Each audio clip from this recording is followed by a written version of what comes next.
அன்பார்ந்த மாணவ செல்வங்கள் அனைவருக்கும் அன்பு கலந்த வணக்கம். 10ஆம் வகுப்பை சார்ந்த 20 மாணவர்கள், அவருடைய பெற்றோர்கள் மற்றும் உற்றார் உறவினர்கள் அனைவரும் நலமாக இருக்கிறீர்கள் என்று சொல்லி இறைவனில் நம்புகிறேன். பெருந்தொற்று உலகமெங்கும் பரவி ஒரு சவாலான சூழ்நிலைகளை ஏற்படுத்திக் கொண்டிருக்கக்கூடிய ஒரு சூழ்நிலையிலே மாணவர்கள் கல்வி இருக்க முடியாத ஒரு சூழ்நிலை ஏற்பட்டு வீடுகளுக்குள்ளே முடங்கி கிடக்கின்றீர்கள். இப்படிப்பட்டதான ஒரு சூழ்நிலையிலே 10ஆம் வகுப்பு மாணவர்களுக்கு கல்வி கற்பிக்கும் நோக்கத்தின் பொருட்டாக காணொலி வாயிலாக உங்களை சந்திப்பதிலே பெருமகிழ்ச்சி கொள்கின்றேன். எந்த ஒரு செயலை தொடங்குவதற்கு முன்பாகவும் இறை வேண்டலோடு செய்கின்ற போது அந்த செயலானது இனிதாக நிறைவேறுகிறது. சிறப்பும் மகிழ்ச்சியுமாக அந்த செயலை முடிக்க முடிகிறது. எனவே அதற்காக நாம் பாடப்பகுதிக்குள்ளாக செல்வதற்கு முன்பாக ஒரு நிமிடம் கண்களை மூடி இந்த பெருந்தொற்று சூழ்நிலைகளிலிருந்து இறைவன் நம்மை பாதுகாக்க வேண்டும் என்று சொல்லக்கூடிய ஒரு நோக்கத்தோடு ஒரு நிமிடம் இறைவனை நோக்கி வேண்டுதல் செய்வோம்.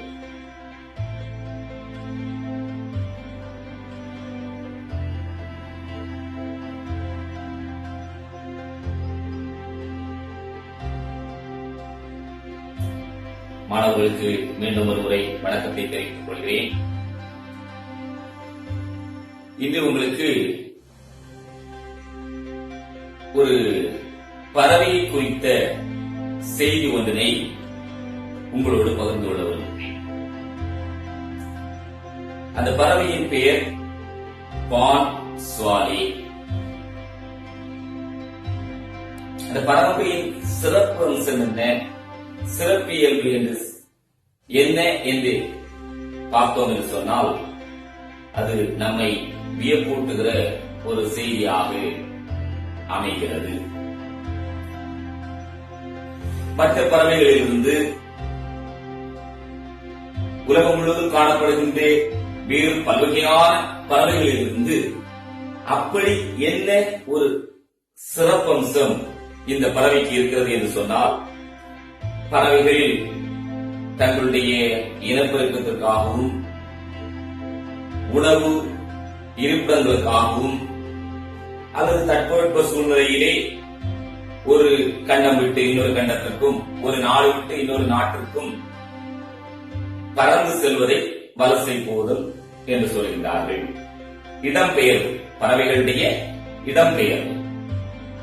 அப்படி வலசை போகக்கூடிய ஒரு பறவை தான் இந்த பான் சுவாலி. இதனுடைய சிறப்பம்சம் என்ன என்று சொன்னால், இந்த பறவை அர்ஜென்டினாவிலிருந்து கலிபோர்னியா வரைக்கும் கிட்டத்தட்ட 8300 கிலோமீட்டர் தூரத்தை கடந்து செல்கிறது. மீண்டும் திரும்பி வருகின்ற போது அதே அளவு தூரத்தை பறந்து கடந்து வருகிறது.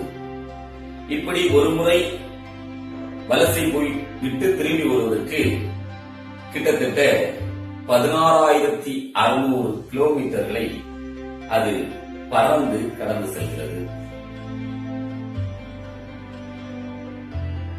இப்படி விண்ணை தாண்டி பறந்து செல்கின்ற போது அதற்கு முன்பாக சவால்கள் இருக்கின்றன. என்னென்ன சவால்களை அப்பறவை சந்திக்கிறது என்று சொன்னால், 8300 கிலோமீட்டரை பறந்து செல்ல வேண்டும், இடையிலே ஓய்வெடுக்க வேண்டும், உணவு உண்ண வேண்டும். இப்படிப்பட்ட சவால்களை சந்திக்கக்கூடிய சூழ்நிலையே இந்த பறவை பறந்து செல்கிறது. தன்னம்பிக்கையோடு பறந்து செல்கிறது. என்ன செய்கிறது அது? அர்ஜென்டினாவிலிருந்து கலிபோர்னியா நோக்கி பறந்து செல்ல ஆரம்பிக்கின்ற போதே தன்னுடைய வாயிலே ஒரு சிறு குச்சியை கவ்விக்கொள்கிறது. அந்த குச்சியை கவ்விக்கொண்டு அப்படியே பறந்து செல்கிறது. கடல் மட்டத்திற்கு மேலாக விண்ணை நோக்கி இந்த 8300 300 கிலோமீட்டரை தாண்டி செல்ல வேண்டும் என்று சொல்லக்கூடிய ஒரு உத்வேகத்தோடு பறந்து செல்கிறது. இடையே அதற்கு உணவு உண்ண வேண்டும், ஓய்வு எடுக்க வேண்டும் என்று நினைக்கின்ற போது அந்த தன்னுடைய சிறு அலகிலே கவியிருக்கக்கூடிய அந்த சிறு குச்சியை கடல் மட்டத்திற்கு தாழ்வாக பறந்து வந்து அந்த கடலிலே போட்டு விடுகிறது. அந்த கடலிலே ஓய்வு எடுக்க வேண்டும் என்று நினைக்கின்ற போது அந்த தன்னுடைய சிறு அலகிலே கவியிருக்கக்கூடிய அந்த சிறு குச்சியை கடல் மட்டத்திற்கு தாழ்வாக பறந்து வந்து அந்த கடலிலே போட்டு விடுகிறது. அந்த கடலிலே போடப்படுகின்ற அந்த குச்சியின் மேலே அமர்ந்து என்ன செய்கிறது? ஓய்வு எடுக்கிறது. அப்படி அந்த குச்சியில் அமர்ந்து கொண்டே அந்த கடலிலே துள்ளியோ பாய்ந்தோ வரக்கூடிய சிறு மீன்களை உணவாக உட்கொண்டு வருகிறது. மீண்டும் பறந்து செல்கிறது. மீண்டும் தேவைப்படுகின்ற போது ஓய்வெடுக்கிறது, உணவு உண்கிறது. இப்படிப்பட்ட ஒரு சூழ்நிலையே அது தன்னுடைய பயண தூரத்தை கடந்து செல்கிறது. அன்பார்ந்த மாணவர்களே, இன்றும் நாமும் அப்படிப்பட்ட ஒரு சூழ்நிலை நேராக கடந்து வந்து கொண்டிருக்கின்றோம். உலகம் முழுவதும் பெருந்தொற்று பரவிக் கொண்டிருக்கக்கூடிய ஒரு சூழ்நிலை. கொரோனா வைரஸ் சிறு குழந்தை என்றில்லை, பெரியவர்கள் என்றில்லை, நோயாளிகள் என்றில்லை, எல்லாரையும் என்ன செய்கிறது? பாதிப்படைய செய்கிறது. அப்படிப்பட்ட ஒரு சூழ்நிலையிலே மாணவர்கள் பள்ளிக்கு வந்து நேரடியாக கல்வி கற்க முடியாத ஒரு சவாலான சூழ்நிலை காணப்படுகிறது. எப்படி அந்த பால் சுவாலே என்று சொல்லக்கூடிய பறவை தன்னம்பிக்கையோடு 8300 கிலோமீட்டர்களை கடந்து சென்று இனப்பெருக்கம் செய்து மீண்டும் தன் குஞ்சுகளோடு திரும்பி வருவது போல மாணவர்களாகி நாமும் நம்முடைய கல்வி பயணத்தை இந்த சவால்களுக்கு மத்தியில் கடந்தே ஆக வேண்டிய ஒரு சூழ்நிலை காணப்படுகிறது. எத்தகைய சூழ்நிலைகள் வந்தாலும், எத்தகைய நெருக்கடிகள் வந்தாலும், எத்தனை தோல்விகள் வந்தாலும் அதனை கடந்து செல்வதற்கு தன்னம்பிக்கை மிகுந்த அவசியமாய் காணப்படுகிறது. தன்னம்பிக்கை உள்ள ஒரு மனிதன் எப்போதும் தோற்று போவதே இல்லை. எத்தனை முறை அவன் தோல்வியிலே விழுந்தால் மீண்டும் எழுந்திருப்பான். எனவே மாணவர்கள் இந்த கடுமையான ஒரு காலகட்டத்திலே, சவாலான ஒரு சூழ்நிலையிலே தன்னம்பிக்கையோடு செயலாற்ற வேண்டிய ஒரு காலகட்டம் இது. எனவே நம்முடைய தமிழ் பாடத்தை பொறுத்தவரைக்கும் தன்னம்பிக்கையை குறித்த ஒரு பாடத்தோடு சிறப்பாக இருக்கும் நம்முடைய வகுப்புகளை இந்த இக்கட்டான ஒரு சூழ்நிலையிலே ஒரு தன்னம்பிக்கையை குறித்த வகுப்போடு தொடங்குவது மிகுந்த நலமாக இருக்கும் என்று தோன்றியதன் அடிப்படையிலே இன்றைக்கு நாம் விண்ணை தாண்டிய தன்னம்பிக்கை என்று சொல்லக்கூடிய ஒரு பாடத்தை பார்க்க இருக்கின்றோம்.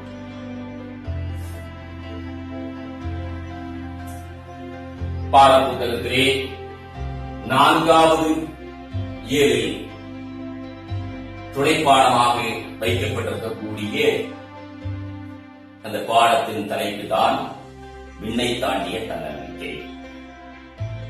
எப்படி அந்த பறவை விண்ணை தாண்டி பறந்து செல்கிறதோ அதுபோல நம்முடைய வாழ்க்கையிலே எதிர்வரக்கூடிய சவால்களை தாண்டி நாம் பறந்து செல்ல வேண்டும், தன்னம்பிக்கையோடு செயல்பட வேண்டும், வெற்றியடைய வேண்டும். அப்படி தன்னுடைய வாழ்க்கையிலே வெற்றியடைந்த ஒரு மனிதரை குறித்த பாடம்தான் இந்த விண்ணை தாண்டிய தன்னம்பிக்கை.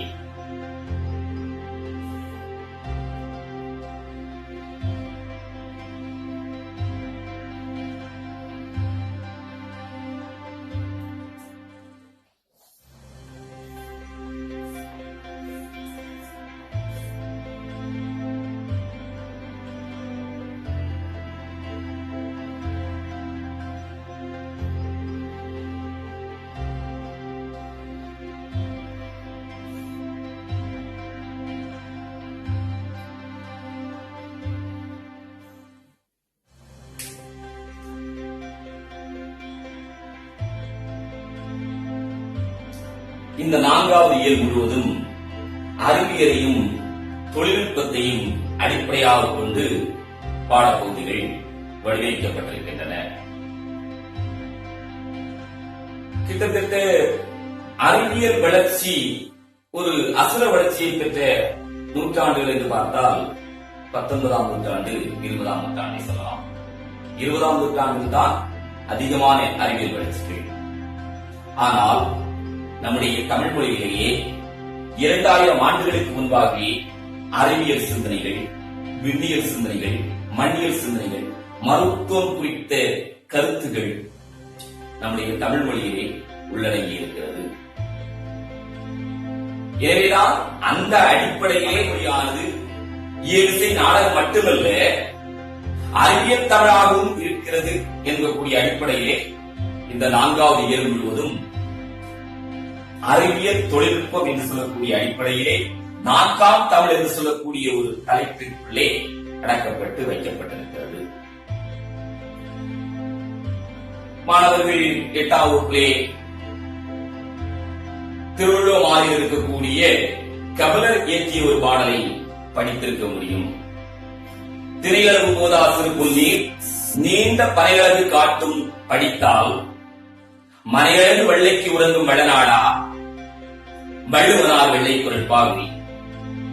அதாவது வள்ளுவனுடைய சிறு குரலை படித்தால் பெரிய பெரிய கருத்துக்களை எல்லாம் தன்னகத்தை அடக்கி காட்டும், உலகம் முழுவதும் பின்பற்றக்கூடிய அறம் சார்ந்த கருத்துக்களை, நீதி சார்ந்த கருத்துக்களை, மனிதகுலம் வாழ்வு வர வேண்டிய கருத்துக்களை தன்னகத்தை அடக்கி காட்டும் என்பதை கூற வந்த கபிலர் அங்கே ஒரு புல்லின் நுனியில் இருக்கக்கூடிய சிறு துளி நீரானது பக்கத்தில் இருக்கக்கூடிய ஒரு நீண்ட பனையுடைய உருவத்தை உள்ளடக்கி காட்டுகிறது என்று சொல்லக்கூடிய ஒரு உவமையை எடுத்து கையாளுகின்றார்.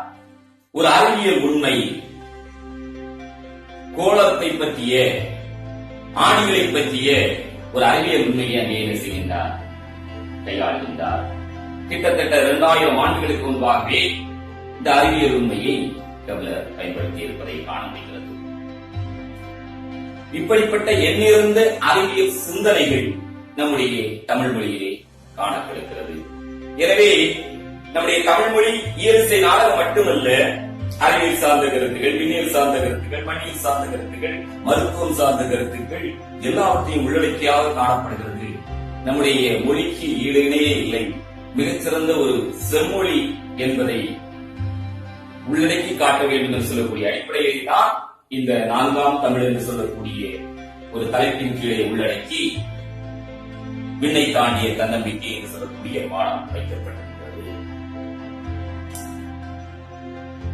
அப்படி என்ன விண்ணை தாண்டி சாதித்தார்? யார் சாதித்தார்? எப்படி சாதித்தார்? ஆச்சரியமூட்டக்கூடிய செய்திகள்.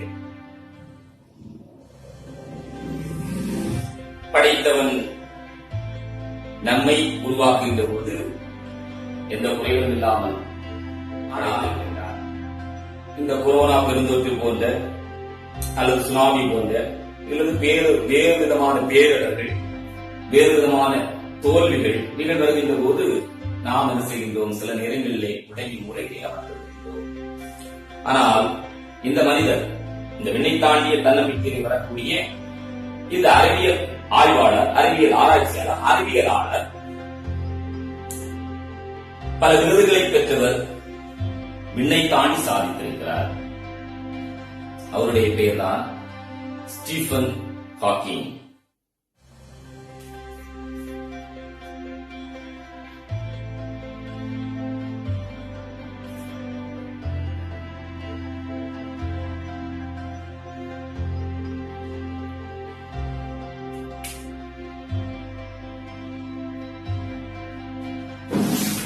அவர் எப்படி சாதித்தார், என்ன சாதித்தார், எந்த சூழ்நிலையிலிருந்து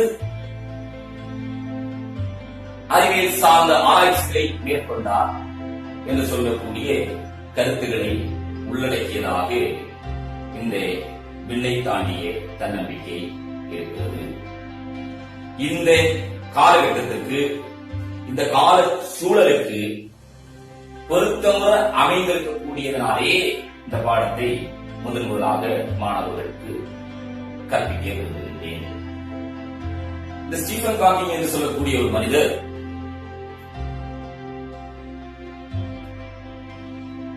தன்னுடைய பிறந்து வளர்ந்து 21ஆவது வயதிலேயே ஒரு சக்கர நாற்காலியில் அமரக்கூடிய ஒரு சூழ்நிலைக்கு என்ன செய்கின்றார், தள்ளப்படுகின்றார். மருத்துவமனைக்கு கொண்டு செல்கின்றார்கள். பக்கவாதம் என்று சொல்லக்கூடிய ஒரு நோய் தாக்கியதாக சொல்கின்றார்கள். இனி வாய்ப்பே இல்லை, 2-3 மாதங்களிலே இந்த மனிதர் இறந்து விடுவார் என்று சொல்லி மருத்துவர்கள் கைவிட்டு விட்டார்கள். அதற்கு பிறகு ஆச்சரியப்படத்தக்க வகையிலே கிட்டத்தட்ட 53 ஆண்டுகள் இந்த உலகத்திலே வாழ்ந்தார். நடைமுறையாக அல்ல, சாதனை நாயகனாக, சரித்திர நாயகனாக, உலக மக்கள் அனைவரும் திரும்பி பார்க்கக்கூடிய விதத்திலே ஒரு அறிவியல் ஆராய்ச்சியாளராக இந்த மனிதர் வாழ்ந்து காட்டினார். சக்கர நாற்காலிலே அமர்ந்திருக்கக்கூடிய ஒரு சூழ்நிலை, தன் மீது இருக்கக்கூடிய நம்பிக்கையை அவர் ஒருபோதும் இழந்து விடவில்லை. சக்கர நாற்காலில் அமர்ந்து கொண்டே அறிவியல் ஆராய்ச்சிகளை மேற்கொண்டார். அது எப்படி சக்கர நாற்காலில் அமர்ந்து கொண்டு ஆராய்ச்சியை மேற்கொள்ள முடியும்? அவருக்கென்று பிரத்யேகமாக வடிவமைக்கப்பட்ட ஒரு செயற்கை நுண்ணறிவு உடைய ஒரு கணினி அவருடைய சக்கர நாற்காலியை பொருத்தப்பட்டிருக்கும். கிட்டத்தட்ட 40 வயதை தாண்டிய சூழ்நிலையிலே அவர் தன்னுடைய பேசும் திறனையும் இழந்துவிட்டார். அந்த கன்னத்தினுடைய தசை அசைவினை வைத்துக் கொண்டு அந்த அசைவினை உள்வாங்கிக் கொள்ளக்கூடிய செயற்கை நுண்ணறிவு கணினி இயங்கி அந்த ஆராய்ச்சிகளை என்ன செய்தார், மேற்கொண்டார். உலகமே திரும்பி பார்க்கக்கூடிய வகையிலே தன்னுடைய ஆராய்ச்சிகளை அமைத்துக் கொண்டார். அதுதான் மிகப்பெரிய ஒரு சிறப்பு. இவர் ஜனவரி 8ஆம் தேதி 1942ஆம் ஆண்டு ஆக்ஸ்போர்டிலே என்ன செய்கின்றார், பிறக்கின்றார். 1963 தான் அந்த 21ஆவது வயதிலே மருத்துவமனைக்கு செல்கின்ற போது இப்படிப்பட்ட ஒரு சவாலான சூழ்நிலை அவருடைய வாழ்க்கையை எதிர்கொள்கிறது. பேச முடியாத நிலை, நகர முடியாத நிலை. அதிலிருந்து அவர் என்ன செய்தார், மீண்டு எழுந்தார். அறிவியல் ஆராய்ச்சிகளை மேற்கொண்டார். மிகப்பெரிய 2 ஆராய்ச்சிகள், பேரண்டம் பற்றிய ஒரு செய்தி, இன்னொன்று கருந்துளைகள் பற்றிய செய்தி என்று சொல்லக்கூடிய 2 ஆராய்ச்சிகள். இந்த பேரண்டம் எவ்வாறு உருவாயிற்று, இந்த பிரபஞ்சம், பூமி, சூரியன், விண்மீன்கள், நட்சத்திரங்கள், கோள்கள் உள்ளடங்கிய இந்த வான்வெளி மீது எப்படி உருவாகி இருக்கலாம் என்று சொல்லக்கூடிய ஒரு ஆராய்ச்சி முடிவுகளை அவர் செய்தார், கண்டுபிடித்தார். இதிலே ஒரு சிலருக்கு ஆர்வட்ட குணம் இருக்கலாம். அவர் சற்று இந்த உலகமானது, இந்த பேரண்டமானது பெருவெடிப்பினாலே உருவாயிற்று என்று சொல்லக்கூடிய ஒரு கொள்கையை முன்வைத்தார். அதற்கான காரண காரியங்களையும் அவர் செய்கிறார், நிறுவினார்.